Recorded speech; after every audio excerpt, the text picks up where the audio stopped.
No cenário internacional, um dos temas que marcou esta semana foi a seca que atinge regiões da China. Cerca de 14 províncias chinesas estão sofrendo com as altas temperaturas e o Observatório Nacional do país emitiu um alerta laranja, o segundo mais severo. A seca tem impactado as lavouras desde o fim de julho e obrigado também algumas fábricas a paralisarem temporariamente as atividades devido à alta demanda por energia. Este é o principal tema, ou melhor, o tema que abre o Hora H do Agro de hoje. Para tratar deste e de outros assuntos, eu gostaria já de apresentar os nossos convidados. Tiago Aragão, diretor de estratégia da Arco Advice. Tiago, seja muito bem-vindo ao Hora H do Agro. Obrigado pelo convite, um prazer. Pedro Renault, economista do Itaú Unibanco, seja muito bem-vindo. Olá, Kellen, prazer estar aqui novamente. Suemi Mori, diretora de Relações Internacionais da Confederação da Agricultura e Pecuária do Brasil, seja muito bem-vindo, Suemi. Obrigada, Kellen. Vamos então dar início à nossa primeira rodada aqui falando sobre China. E Tiago, eu começo com você. Como é que está o risco China neste momento? Pensando que por lá nós temos essa onda de calor, paralisação de algumas atividades em fábricas, ainda uma política de tolerância zero para a Covid-19 e mais recentemente algumas preocupações com bolha imobiliária e piora da relação entre China e Estados Unidos após Taiwan. É uma condição bem complexa para você analisar e dizer para a gente qual é o status hoje. É uma condição bem complexa e é uma condição complexa também para o próprio Partido Comunista Chinês, que eles não têm a resposta para o que vai acontecer com essa convergência de tantos problemas no qual a China está vivendo. Em cima disso tudo, ainda tem o Congresso do Partido Comunista Chinês, que acontece a cada 5 anos, que vai ocorrer agora entre outubro e novembro, que deve coroar o Xi Jinping para um terceiro mandato. Por mais que a situação seja muito complexa, com uma desaceleração econômica pesada, ao mesmo tempo, a política de Covid-0 é algo que o Xi Jinping ele já está tendo problemas com vários membros do seu governo. Claro, eles fazem umas críticas mais veladas, mas há um desconforto sobre a política Covid-0, onde muitos acabam não questionando diretamente o Xi Jinping por ela, porque eles almejam serem selecionados para estar no Politburo na eleição agora mais para o fim do ano. E a seca, ela vem com tudo, porque a seca ela gera uma série de problemas, não só o problema agrícola na China, mas também acaba afetando usinas termoelétricas. O sudoeste do país tem inúmeras usinas termoelétricas no qual eles dependem. Hoje existem mais de uma dezena de cidades que estão sofrendo com blackout. Nos últimos 2 dias, filas de carros elétricos virando à noite para tentar abastecer. E também, por conta do baixo nível nos rios, vários navios não estão conseguindo fazer o transporte na região. Então, é um problema ligado ao outro que gera um efeito dominó muito impactante para a China e acaba tudo pressionando o Xi Jinping. E quando se pressiona uma pessoa como o Xi Jinping, às vezes, infelizmente, o cano de escape são as tensões em Taiwan ou no Mar do Sul da China, o aumento, por exemplo, de exercícios militares. Olha que interessante esse ponto que você traz, Thiago. Você já deixou aqui o link para a nossa segunda rodada. Eu vou voltar a falar com você sobre essa situação envolvendo China e Taiwan. Te agradeço por enquanto. A gente vai seguir agora esse debate, analisando todas essas tensões colocadas aqui pelo Thiago na mesa, do ponto de vista também econômico, Pedro. Aí eu te chamo para a conversa para nos dizer se essa seca vai impactar ainda mais a economia chinesa, uma desaceleração, já que é apontada também pelo Aragão. E vou além, pergunto sobre essa bolha imobiliária da China. Como é que você está entendendo o risco China nesse momento? Está alto, está baixo? Conta para a gente, Pedro. Excelente pergunta. O Thiago mencionou a questão do Covid-0 e aí você coloca o ponto do mercado imobiliário. Eu digo que a China ela tem 2 problemas autoimpostos, são escolhas que o governo fez, a tolerância zero é uma, ela mina potencial de crescimento, porque eles ficam abrindo e fechando, já criaram um know-how que parece que não vai levar a novos fechamentos de cidades, mas criou um primeiro semestre desse ano bastante negativo. E aí tem um segundo problema, que é o mercado imobiliário. Fizeram um aperto muito forte de regulação, que levou a uma situação complicada. A Evergrande foi a primeira das grandes incorporadoras a ficar sem ar lá atrás. Aí o governo afrouxou um pouco a regulação, mas o que vem acontecendo é que elas ainda estão em situação financeira delicada. As famílias, em parte por causa do próprio Covid, não têm comprado muitos imóveis, talvez também porque eu não quero comprar um imóvel se eu tenho dúvidas de se ele vai me ser entregue lá na frente, a confiança não está das mais fortes.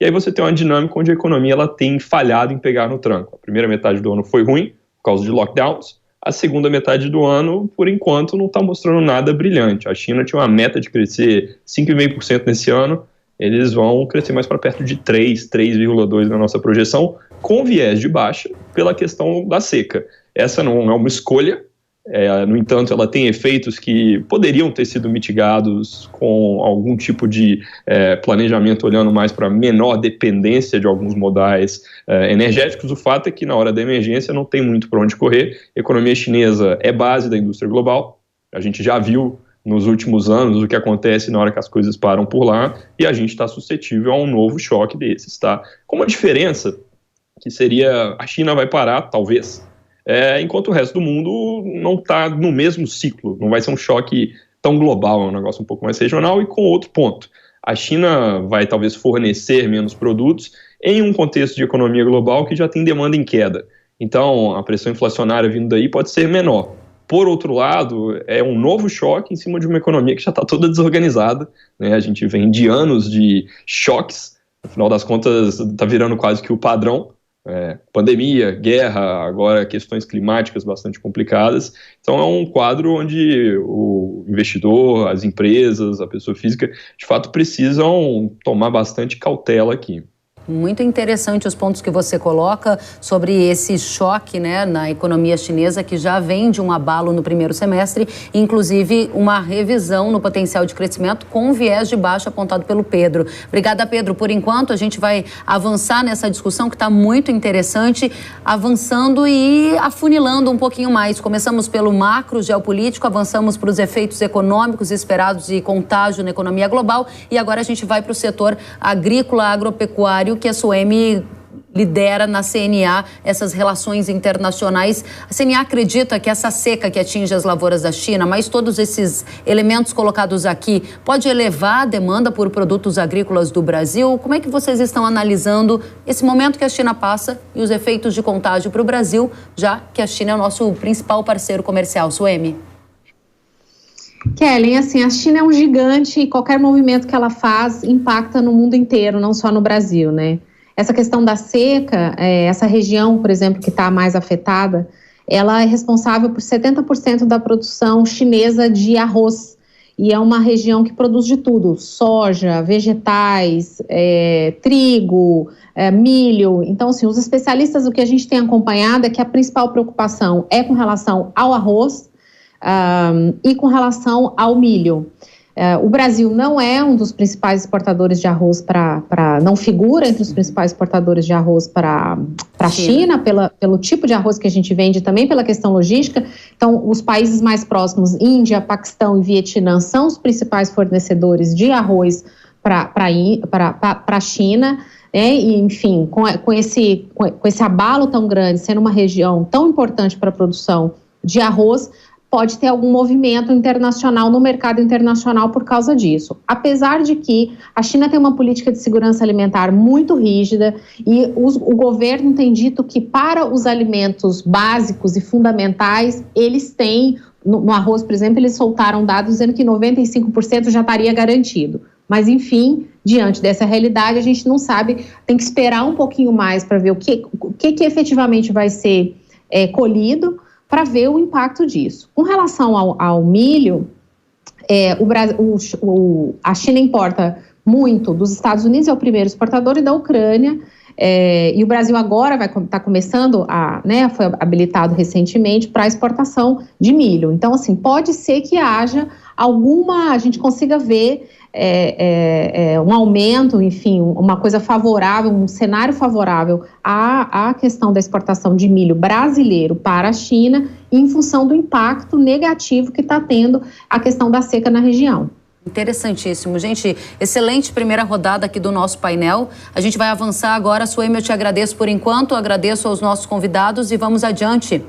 Dá início ao segundo tema do programa de hoje, que é justamente sobre Taiwan. Outro tema que é monitorado sobre China é a relação com os Estados Unidos, que foi abalada devido à viagem da presidente da Câmara Norte-Americana, Nancy Pelosi, a Taiwan. Lembra, lá no começo de agosto, né?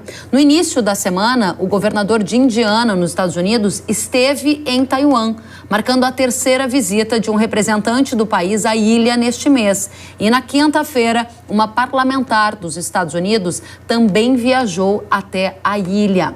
Vale lembrar que, recentemente, os Estados Unidos anunciaram um acordo comercial com Taiwan, fato que elevou ainda mais a tensão entre chineses e americanos. Esse tema importa demais para o agro brasileiro e é por isso que a gente vai focar nossa atenção nele agora. Tiago, a primeira pergunta dessa segunda rodada é para você. A China, até o momento, anunciou apenas o corte de diálogo ali com os Estados Unidos, né? Houve uma piora nessa relação em alguns temas. Uma retaliação mais rigorosa ainda está por vir. Você há pouco nos dizia que o aumento da tensão interna na China pode levar Xi Jinping a colocar as atenções em Taiwan, até eventualmente para criar uma cortina de fumaça. O que está no seu radar, hein? Kellen, essa é uma pergunta que eu estou respondendo diariamente para os clientes que têm que quase todos estão acompanhando a questão da China com atenção. Bom, primeiro, as tensões elas são crescentes, né, e eu vejo que a visita da Nancy Pelosi foi uma visita que o Biden tentou impedir até o último segundo, ela no avião e ele pedindo para ela não ir, mas ela tomou a decisão particular e foi. O acúmulo dessas visitas, ela gerou uma pressão muito grande em cima do Xi Jinping, e um ponto interessante aqui é que lá atrás, no começo dos anos 90, quando Deng Xiaoping começou as zonas econômicas na China, e aí começou essa relação forte com a produção industrial, uma coisa que ele falou foi a estabilidade do Partido Comunista Chinês depende da prosperidade da economia. A economia chinesa enfrentando algum problema, como foi muito bem colocado, e esse problema indicando que o crescimento, aquela era do crescimento dourado, ela vai começar a ter um problema para se sustentar, o cano de escape natural, não só na China, mas em vários países, tende a ser o nacionalismo. Ou seja, o nacionalismo ele acaba sendo um outro instrumento para que a sociedade ela abrace um projeto do governo, já que a economia não é mais o artifício principal para que o governo consiga convencer a sociedade a abraçá-lo. E o nacionalismo ele é centralizado ao redor de Taiwan. Agora, consequentemente, isso gera vários impactos para o mundo. Nós temos, por exemplo, duas das principais indústrias de chips semicondutores, a TSMC em Taiwan e a SMIC na China, são duas importantes que agora elas não estão mais interligadas. A recente decisão do governo americano no último mês de que as empresas americanas vão ter que começar a deixar de comprar os chips semicondutores da fabricante chinesa. A fabricante taiwanesa ela fica na pressão, porque 90% dos chips avançados no mundo, que vão para tudo, desde o agro até outras áreas da economia, são produzidos em Taiwan, à medida que a China aumenta a pressão de exercícios militares em cima de Taiwan, com o intuito de afastar os Estados Unidos. Eu não vejo a China fazendo nenhum tipo de ação militar em cima de Taiwan no curto prazo. A invasão em Taiwan seria o ponto de desespero do Partido Comunista Chinês a partir do momento que eles iniciam a perda da confiança da sociedade local. Então, tudo isso, como eu falei anteriormente, é ligado num efeito dominó, e a pressão que os Estados Unidos colocam na China, ela acaba forçando o Xi Jinping a buscar alternativas de demonstrar poder. Se ele não consegue domesticamente, a saída dele é pressionar Taiwan por meio de mais exercícios militares para mostrar para a sociedade quem é que ainda manda.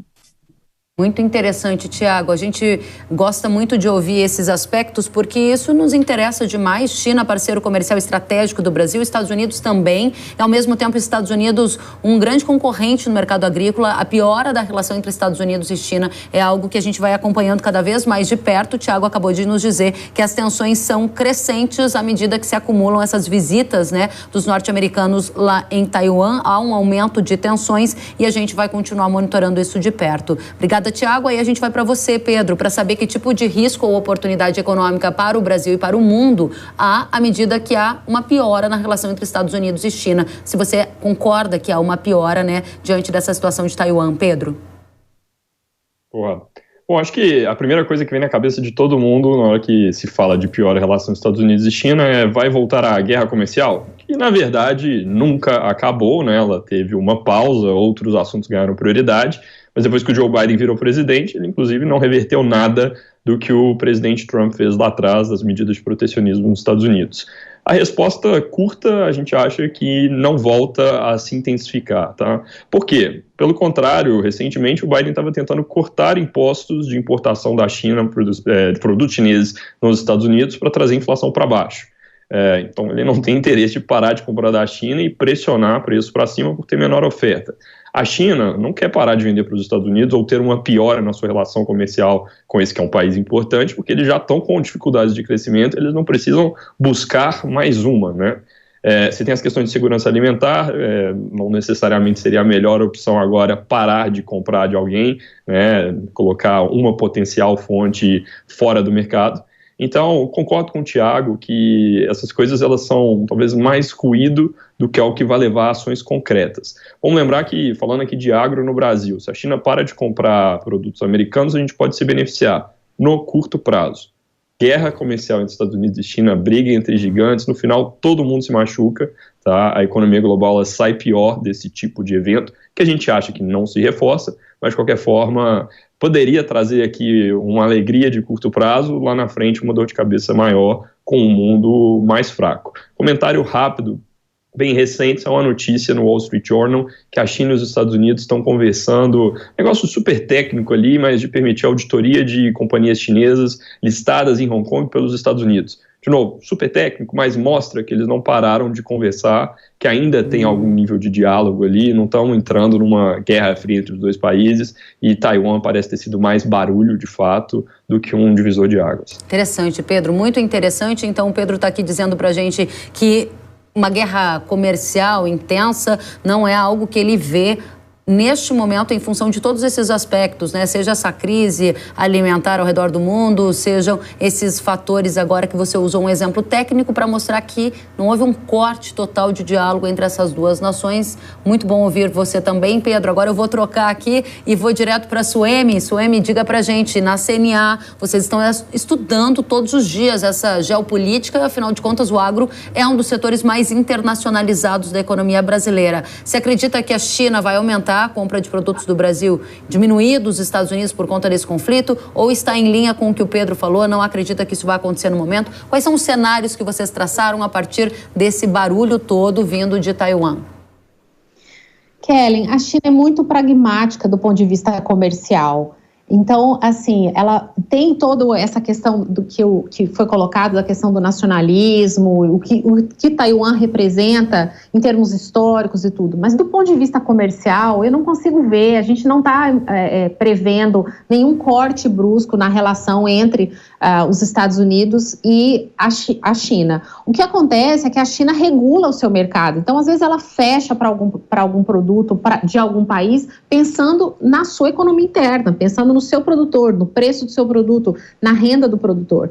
Essa semana, por exemplo, mesmo o Departamento de Agricultura dos Estados Unidos, o USDA, anunciou uma venda de 500 mil toneladas de soja adicionais para a China. Então, a gente está vendo isso acontecer regulado pelo mercado. Existe uma questão de narrativa toda aqui por trás disso tudo, mas a China, em termos comerciais, é extremamente pragmática. É claro, se tiver um outro fornecedor, em termos de competitividade, que for mais competitivo, e a China vê vantagem nisso, ela vai para ele. E é por isso, por exemplo, que a China compra o volume que compra nosso, tanto de proteína animal quanto de soja. Então, eu não consigo ver, eu concordo com o que já foi dito até agora, não acho que vai haver uma quebra ou uma ruptura ou algo que realmente mexa no mercado mundial em função dessa questão de Taiwan. Eu acho que a China vai continuar sendo muito pragmática. A questão da segurança alimentar é uma prioridade para o governo, então qualquer coisa que abale isso ou que possa abalar isso é completamente descartado. Muito bem, obrigada, Suemi, pelos esclarecimentos. A gente volta com vocês, gente, já, porque vamos dar início à terceira rodada, o grande tema desta semana também. E este tema é a guerra na Ucrânia. A guerra na Ucrânia completou nesta semana 6 meses e até o momento não há indícios de que o conflito deva terminar em breve. Na quarta-feira, quando os ucranianos comemoravam o Dia da Independência, militares russos atacaram algumas cidades. O presidente Vladimir Zelensky disse que o país vai lutar até o fim. Em relação ao agronegócio, apesar de alguns navios com grãos terem deixado a Ucrânia há alguns dias, ainda há grandes incertezas sobre a capacidade de escoamento dos produtos que estão no interior do país por conta da logística ainda prejudicada. Vamos agora entender os efeitos da guerra na Ucrânia de agora em diante. Tiago, a gente viu no Brasil efeitos diretos na formação de preços de commodities globais que afetaram os preços aqui no agro brasileiro. Vimos efeitos diretos na formação de preços de energia ao redor do mundo, que também foram sentidos aqui no mercado brasileiro. A guerra na Ucrânia deve se estender por muito mais tempo, na sua opinião? O que a gente pode esperar a partir de agora? Um pouco para solucionar, porque a gente tem uma situação que ela é a pior combinação possível numa situação como essa. A gente tem um exército russo que ele é forte o suficiente para não perder, mas ele não é forte o suficiente para ganhar. E, por outro lado, a gente tem o exército ucraniano que é forte o suficiente para não perder, mas não é forte o suficiente para ganhar. Dado que a capacidade dos dois, ela acaba gerando uma situação de estática, por conta da dificuldade que um tem de ganhar do outro, a gente, em cima disso, ainda tem a situação dos objetivos de cada lado. Se o objetivo russo é garantir a manutenção da Crimeia e dos territórios já conquistados no leste do país e no norte, e também alguns no sul. E isso é diretamente oposto aos objetivos ucranianos. O Zelensky nunca vai aceitar um acordo onde ele reconheça que esses territórios agora estão sob controles russos. Então, essa combinação não leva a nenhuma solução. A exaustão poderia ser uma solução, mas a exaustão do ponto de vista russo mais que qualquer outra coisa. A cada dia que passa, os ucranianos eles têm uma capacidade de defesa mais forte. Em algumas regiões, eles conseguiram até fazer com que as tropas russas recuassem nas últimas semanas. Eles vêm recebendo um fluxo muito grande de mísseis de médio alcance que são ótimos para impedir o avanço russo. Mas o que a Ucrânia quer são mísseis de longo alcance para eles poderem atacar além dessa linha russa para impedir os novos avanços e aí começar realmente a fazer ruir toda a defesa dos russos até o momento. O problema é que esses mísseis de longo alcance, o Biden não quer dar, e ele instrui outros países da OTAN para que eles não avancem nessa linha, porque isso poderia gerar uma escalada na reação russa. O nosso risco está na frustração russa. Já é frustrante desde o início, porque foi uma decepção muito grande para vários analistas militares no mundo a forma como o exército russo avançou. É um exército que demonstrou uma fragilidade muito maior do que muita gente imaginava. Isso aumenta a frustração do Putin, e quando nós temos uma figura como o Putin frustrado, isso abre margem para riscos que não são contabilizados normalmente, como, por exemplo, indo para o mais extremo, o uso de uma arma nuclear tática como um instrumento de ação interna dentro da Ucrânia. Tudo isso aumenta o risco de uma tensão maior que extrapole as fronteiras da Ucrânia. Agora, só para finalizar, eu não vejo o risco desse conflito hoje se expandindo para além da Ucrânia justamente pela falta de capacidade da própria Rússia de segurar um embate contra a OTAN. Se com a Ucrânia eles estão tendo essa dificuldade, com a OTAN eles teriam uma dificuldade, seria mortal para eles. A situação vai continuar complexa, o governo do Putin, ele acredita que a reversão das sanções pode gerar, a partir do momento que a pressão nos combustíveis fique maior. Ele realmente acredita que se ele mantiver uma pressão forte nos combustíveis, as sanções podem começar a ser negociadas para ele poder ter uma influência em cima da OPEC e liberar um pouco mais a produção ou chegar num acordo com outros países para aumentar a produção. Ou seja, a gente tem, na sua visão, um espaço aí considerável de continuidade desse conflito, só para deixar bastante claro isso para a nossa audiência. Não é algo que vai terminar no curto prazo. Considerável, não é algo que vai terminar a curto prazo. Muito bem, muito obrigada, Aragão. Pedro, diga para a gente, na economia, a inflação no mundo, né, sentiu efeitos dessa guerra na Ucrânia. Aqui no Brasil, a gente teve também efeitos inflacionários, teve efeitos no juro, e tudo isso bate o quê? No dólar, que importa demais para o setor agro. Como que você conecta a continuidade da guerra na Ucrânia, se você concorda com o Aragão, e efeitos de juro, inflação e, naturalmente, em dólar? Perfeito. Bom, concordo. Acho que, colocando de forma bem resumida, não dá para dizer exatamente quando o conflito acaba, e quando ele acabar, é o que o Thiago falou ali, ninguém vai terminar muito satisfeito. Ele acaba porque sumiu a capacidade russa de repor tropa, de avançar, ou dos ucranianos de resistir, e se chega a um acordo que provavelmente deixa a região um barril de pólvora ali por décadas, por vir. Sanções, apesar da intenção russa de talvez tê-las retiradas, se a sanção é um negócio que você tira fácil, você cria um precedente ruim da próxima vez, ninguém vai ter tanto medo dela assim. Então, devem continuar conosco, isso significa uma economia global que vai continuar com problemas de oferta vindo dessa região. Você mesmo mencionou, houve uma exportação bem sucedida ali, uma remessa saindo da Ucrânia, mas ela ainda volta muito timidamente para o mercado. História de inflação no mundo teve essa questão da guerra na Ucrânia como a cereja do bolo. Você já tinha as pressões da pandemia antes, você tinha todos os estímulos que foram colocados, os problemas de cadeia de suprimento, e aí você tem esse contexto global onde a inflação elevada levou a uma mudança na maré, para todo mundo subindo juros. O Brasil foi o primeiro a fazer isso, já tem pé fundo no freio, na nossa leitura, inclusive, não deve subir mais, o juro está em 13,75 ao ano e por lá fica durante um tempo. Em outros lugares, você tem apertos por vir. O Banco Central Americano, por exemplo, saiu de 0 para os atuais 2,5%, e na nossa leitura, até o fim do ano, vai estar em 4%.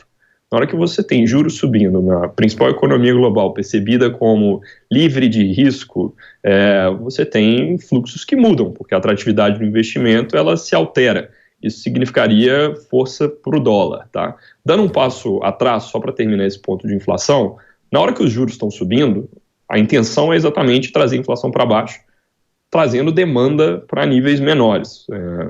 Subir juro não vai fazer ter mais oferta de petróleo, não vai resolver os problemas das cadeias de suprimentos, mas vai diminuir a demanda. E aí, para um mesmo nível de oferta problemática, a gente começa a ver preços de commodities recuando. Isso tem acontecido no petróleo, tem acontecido nos metais, minério, muito ao sabor do que acontece na China, e até nas commodities agrícolas, essas, talvez por uma melhora na perspectiva de oferta, no caso das alimentícias, exatamente a questão de Ucrânia, com alguma esperança de voltar ao mercado. E no caso, por exemplo, de algodão, mais ligado ali exatamente a consumo, né? Indústria têxtil arrefecendo junto com o resto aqui na medida que o juro sobe e as economias perdem tração. A inflação ela deve ir desacelerando ao longo do tempo. Aqui no Brasil a gente tem momentos de deflação por causa de coisas específicas, corte de impostos, mas a tendência é de números menores. A gente deve sair de 12% em abril, que foi o pico, para 7% no fim desse ano, perto de 5% no ano que vem, tá? Então, isso é uma tendência de recuo que a gente vê em outros lugares do mundo também. Muito Voltando bem. no dólar para terminar o ponto, você tem todos esses riscos, o ambiente global azedo pressiona o humor dos investidores e a perspectiva de juros nos Estados Unidos fortalece a moeda norte-americana. Junta com o Brasil. A gente está entrando num ciclo eleitoral que é difícil dizer para onde nos leva exatamente, mas sabemos costuma causar volatilidade. A gente tem vulnerabilidades aqui dentro de casa, dinâmica de contas públicas. Teremos semanas aqui, meses possivelmente mais à frente, com bastante ruído. Então, do ponto de vista do agricultor, do produtor, acho que o conservadorismo aqui é a melhor abordagem. 5,20 é o Focus para o final do ano. O Itaú está com qual taxa? 5,25, lembrando, o câmbio existe para humilhar economistas em contextos como o atual, é 5,25 com a banda larga em torno do número. Legal, obrigada, Pedro. Suemi, a gente está aqui com análises muito interessantes sobre a guerra, continuidade ou não dela, efeitos na economia do mundo e do Brasil, e a gente vai afunilando, chegando nos impactos diretos para a economia agrícola, para o agronegócio. Você acredita em um fluxo de escoamento de grãos da Ucrânia ganhando mais potência, ou a gente vai continuar com essa presença tímida da Ucrânia, abrindo espaço para mercados como o do milho, né, que a China comprava muito da Ucrânia, agora fechou um acordo com o Brasil, deve incrementar essas compras. O que muda na sua visão com a guerra na Ucrânia para o agro, sua perspectiva de futuro, hein? Kellen, é um pouco de imaginar ter uma bola de cristal, né? Assim, é um cenário de incerteza, assim, esse escoamento que está acontecendo, recente que aconteceu, ele traz uma esperança de que não se normalize, mas se aumente um pouco, pelo menos saia da estaca zero a questão dos grãos da Ucrânia. Eu acho que para o Brasil, essa questão da guerra, ela são desafios e também oportunidades, porque você acaba tendo que ter um rearranjo global do que é exportado. Então, a Ucrânia é um grande exportador de grãos, então o mundo precisa se reorganizar. É claro que quando a gente fala de agricultura, você de um dia para o outro, você não dá para ligar a máquina e dobrar a produção. Então, é uma coisa de médio prazo. A mesma coisa do desafio do outro lado, a questão dos fertilizantes, a questão dos insumos, do aumento que teve, isso gera o quê? Aumento para o produtor, aumento do custo de produção, que é impactado. Então, assim, se o dólar, eu falo que, assim, o produtor que exporta, por exemplo, ele exporta em dólar, mas ele compra em dólar também. Então, esse cenário de incerteza, ele tem, para o Brasil especificamente, tem os desafios a ser enfrentados com relação ao insumo, custo de produção e tudo mais, mas tem também uma oportunidade. Aqui na CNA, por exemplo, a gente viu claramente um contato mais próximo das embaixadas, por exemplo, nos procurando para saber qual seria a política do Brasil, se o Brasil ia adotar medidas protecionistas, como vários países fizeram, desde o início da pandemia até agora, porque a questão da segurança alimentar é uma prioridade para o mundo inteiro, né? Então, outros países, outros governos perguntando para nós o que o Brasil faria, se o Brasil ia impor, por exemplo, restrições às exportações agropecuárias, né? E a gente Isso não aconteceu, né, Suemi? É importante deixar claro para a audiência da Jovem Pan que o Brasil permaneceu como um parceiro confiável, fazendo a exportação e ainda mantendo o abastecimento da população brasileira, que não viu faltar alimento em nenhum momento, né? Exatamente. A gente aumentou, inclusive, as nossas exportações e a gente assegurou para esses países que a gente tinha condição, sim, de manter as exportações, aumentar e o abastecimento interno. Por isso que eu falo que tem essa questão do desafio, mas ela tem uma questão da oportunidade. A nossa agropecuária, ela é muito resiliente, ela se mostrou isso nesse período também. A gente tem uma produção muito eficiente e diversa. Por isso que a gente consegue manter. Então, eu acho que a questão da guerra, independente do prazo que ela continue, eu também não tenho bola de cristal para dizer quanto tempo ela vai durar, gera um desafio e uma oportunidade para o setor agropecuário brasileiro. Muito obrigada, Suemi. Vamos agora à última rodada desse painel, a rodada sobre gás natural. É um outro desdobramento desse conflito entre Rússia e Ucrânia que continua no nosso radar aqui no Hora H do Agro e tem a ver com a alta dos preços do gás natural na Europa. Esse foi um dos fatos que marcou a semana também. Além da onda de calor que tende a elevar a demanda por energia, a Rússia anunciou que irá paralisar por 3 dias o fornecimento para a região da Europa por conta da necessidade de uma manutenção na infraestrutura. Mas o temor é que o retorno do abastecimento não aconteça. Nesta semana, o preço do gás natural europeu superou o pico de 2008 e a alta de custos está forçando empresas de adubos a reduzirem a produção ou até mesmo deixarem de fabricar fertilizantes nitrogenados. Vale lembrar que o gás natural é um dos principais insumos utilizados na fabricação dos fertilizantes nitrogenados. Ou seja, está tudo muito conectado com o universo agro. Vamos para a última rodada com os nossos painelistas. Tiago, diga pra gente, a Europa está enfrentando um grande desafio aí energético, também com efeitos econômicos, sociais, e o inverno ainda nem chegou por lá. O que deve acontecer a partir de agora, hein? De fato, a Europa está enfrentando uma situação complicada e a Rússia, ela tem uma capacidade muito alta de realizar jogos psicológicos com bastante eficiência. E esse do fornecimento de gás é o principal jogo psicológico do momento, porque não é a primeira vez que a Rússia suspende a exportação de gás, ela vem fazendo isso esporadicamente nos últimos meses, cada vez com uma desculpa diferente, dizendo que está fazendo manutenção, ou que deu problema em determinado ponto, mas isso já afeta diretamente não só os governos europeus, mas isso também traz um benefício da política antagônica entre Rússia e membros da União Europeia, de deixar a sociedade alarmada, colocando pressão nos seus governos. E cada vez que a sociedade coloca pressão nos seus governos, da ótica russa, a Rússia ganha uma vantagem no processo de negociação. Isso é um ponto importante. Um outro ponto é que, à medida que os países na Europa estão tendo dificuldade, o mesmo se dá na China, em algumas outras partes do mundo, estão tendo dificuldades de ter acesso ao gás e acesso a outras fontes de energia. Toda a narrativa que veio com muita força no âmbito global, quando o Biden foi eleito, de uma promoção global de energia sustentável, de energia verde, isso fica temporariamente pausado e colocado para um segundo ponto, onde você vê que a China está voltou a usar carvão com uma força muito grande, a Polônia está usando carvão com força, várias usinas nucleares que estavam sendo planejadas de serem fechadas não vão fechar, apesar de ser uma energia limpa, é uma energia um pouco mais contraditória, mas inclusive o carvão na Alemanha e em outros países volta à pauta justamente pela incerteza que a Rússia vem gerando no fornecimento de gás. O relógio está girando, a aproximação com o inverno vai gerar uma pressão muito maior, vai dar uma vantagem nessa guerra psicológica para a Rússia em relação à Europa, e ali é onde a Rússia espera forçar os países europeus a defenderem a posição russa, ou pelo menos a expectativa russa de uma negociação com a Ucrânia. Interessante, Tiago. Olha, é um universo bastante complexo, para usar uma palavra que a gente já usou aqui várias vezes, e que acaba impactando nesse xadrez da geopolítica. Eu vou adiante perguntando a você, Pedro, que tipo de efeitos a gente vai ter dessa situação que a Europa passa na economia do mundo e aqui do Brasil, na sua avaliação?